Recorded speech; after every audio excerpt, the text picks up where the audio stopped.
পশ্চিমবঙ্গের স্বাস্থ্য বিভাগের অফিসিয়াল ওয়েবসাইটে বের হওয়া আবারও দুটি গুরুত্বপূর্ণ নিয়োগ বিজ্ঞপ্তি নিয়ে আজকের এই ভিডিওতে কথা হবে।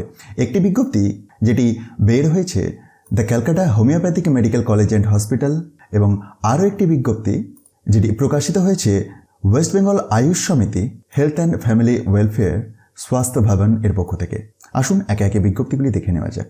তো প্রথমেই আমরা স্বাস্থ্য ভবন থেকে বের হওয়া এই বিজ্ঞপ্তিটি নিয়ে কথা বলবো। আগামী 27শে ফেব্রুয়ারি সকাল 11:30 থেকে ওয়াক ইন ইন্টারভিউ এর মাধ্যমে হোমিওপ্যাথিক ডক্টর 2 এবং আয়ুর্বেদিক ডক্টর টোটাল 4টি শূন্য পদে নিয়োগ সংক্রান্ত এই বিজ্ঞপ্তিটি প্রকাশিত হয়েছে গত 19 তারিখে, যেখানে এজ লিমিট 62 বছর এবং টিএ ডিএ অ্যান্ড অনারারিয়াম প্রসঙ্গে দেখুন এখানে উল্লেখ রয়েছে 2000 টাকা পার ডে।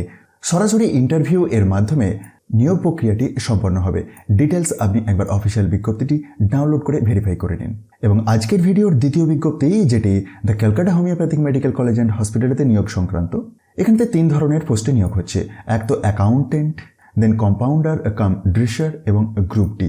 একটি একটি করে প্রত্যেকটি পোস্টের জন্য শূন্যপদ রয়েছে। অ্যাকাউন্টেন্ট পোস্টের জন্য 12,000 টাকা পার মান্থ, কম্পাউন্ডার পোস্টের জন্য 10,000 টাকা পার মান্থ এবং গ্রুপ ডি পোস্টের জন্য 8,000 টাকা পার মান্থ। এটিরও ওয়াক ইন ইন্টারভিউটি রয়েছে 27/2/2026 দুপুর 1টা থেকে। এটি রি-এমপ্লয়মেন্ট বেসড, অর্থাৎ রিটায়ার্ড গভর্নমেন্ট এমপ্লয়িরাই আবেদন করতে পারবেন। বয়সসীমাটি 65 বছরের মধ্যে থাকতে হবে। ইন্টারেস্টেড এবং এলিজিবল ক্যান্ডিডেটরা অবশ্যই এই বিজ্ঞপ্তিগুলিকে ডাউনলোড করে ভেরিফাই করে এবং তারপরেই ওয়াক ইন ইন্টারভিউয়ে যোগ দিন। বিজ্ঞপ্তিগুলি খুব সহজেই আপনি ডাউনলোড করে নিতে পারবেন। তার জন্য ডেসক্রিপশন বক্সটি দেখুন, যেখানে টপ নিউজ বাংলার অফিসিয়াল ওয়েবসাইটের লিঙ্কে গিয়ে ডাউনলোডের লিঙ্ক পেয়ে যাবেন। ধন্যবাদ।